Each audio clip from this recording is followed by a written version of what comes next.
Après les succès des NES et autres SNES Mini, Sega dégaine finalement sa version miniature. Et non, il ne s'agit pas d'une renaissance hardware pour la marque, en attendant la véritable Mega Drive Mini officielle annoncée lors du Festival Sega d'avril 2018, c'est finalement ATGames qui s'y colle. Franche réussite, four intégral ou mélange des deux, pour le savoir, on commence par les points positifs.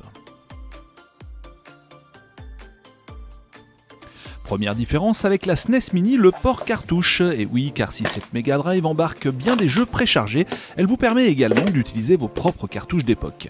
Ensuite, côté manette, j'ai vraiment apprécié le choix du sans-fil. Il ne s'agit pas du tout d'une liaison infrarouge comme on peut le lire dans certaines reviews, mais bien d'une communication radio 2,4 GHz.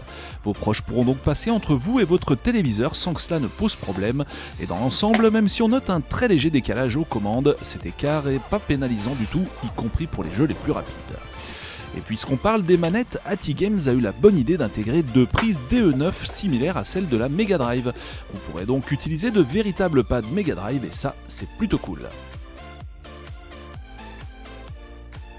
Et si on apprécie les efforts consentis sur la partie contrôle avec le sans-fil et les prises d'origine, on se serait bien passé de cette lumière bleue intense qui prend vraiment la tête quand on joue, surtout dans l'obscurité.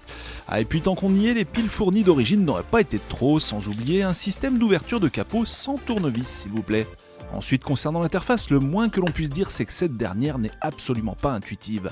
Tenez un exemple parmi tant d'autres, pour se déplacer dans la barre de navigation de gauche, vous devrez appuyer sur les touches B et C, et non sur la croix directionnelle. Ensuite, une fois en jeu, un appui sur la touche menu vous amène sur la page récapitulative, et une fois ici, c'est finalement un appui sur la touche A qui vous amène au menu principal, et non un appui sur la touche menu.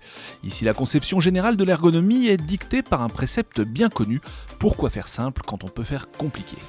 Mais pour ces points négatifs, j'aurais aussi pu commencer par ce qui fâche dès les premiers instants, à savoir la liste des jeux proposés. Cette dernière est gonflée par des titres Master System, Game Gear ou carrément par des homebrew totalement insignifiants, là où on s'attendait à disposer d'une centaine de jeux Mega Drive. Pire encore, alors que la sélection SNES Mini puise dans les hits des hits, ici plusieurs blockbusters de l'ère Mega Drive sont carrément aux abonnés absents. On pense par exemple à Sonic 3, Quackshot, Cool Spot, Thunder Force 3, Castle of Illusion, Afterburner, Moonwalker, les Streets of Rage, Aladdin ou Ghouls and Ghosts, bref, la compilation intégrée est franchement décevante. Ensuite, sur les performances, on s'aperçoit que certains jeux se payent le luxe de ramer, ce qui fait un peu tâche lorsqu'on parle d'émulation d'une console des années 90. Un mot aussi au sujet du port cartouche, pourtant listé dans les points positifs. En réalité, vous pourrez mémoriser une unique cartouche dans la mémoire de la console et lorsque cette dernière est mise hors tension, la copie est effacée. Au final, on ne voit pas bien la valeur ajoutée de cette mémorisation par rapport au slot cartouche qui aurait finalement pu se suffire à lui-même. Et on continue avec le port cartouche en abordant cette fois les aspects design. C'est à cause de lui que ce modèle réduit n'est pas si mini que ça. Au final, les proportions ne sont guère éloignées de la véritable Mega Drive. Pour l'anecdote, sachez que la console va jusqu'à se payer le luxe d'être même plus grosse en largeur que la véritable Mega Drive 2. Toujours côté design, cette reproduction n'est même pas fidèle à l'original. Cette coque mixe des éléments des modèles européens et japonais et y ajoute un zeste de choses qui n'ont finalement jamais existé. Entre mélange et omission, pur et simple, ce patchwork infidèle ne permettra même pas aux jeunes générations de découvrir la Mega Drive telle qu'elle était dans les années 90. Et pour finir, histoire d'enfoncer un dernier petit clou dans le cercueil de cette Mega Drive Flashback, la qualité laisse clairement à désirer. Plastique qui font toc, finition à la serpe, ici on se demande parfois si certaines copies chinoises AliExpress de la pire espèce ne parviendraient pas à faire mieux qu'ATGames.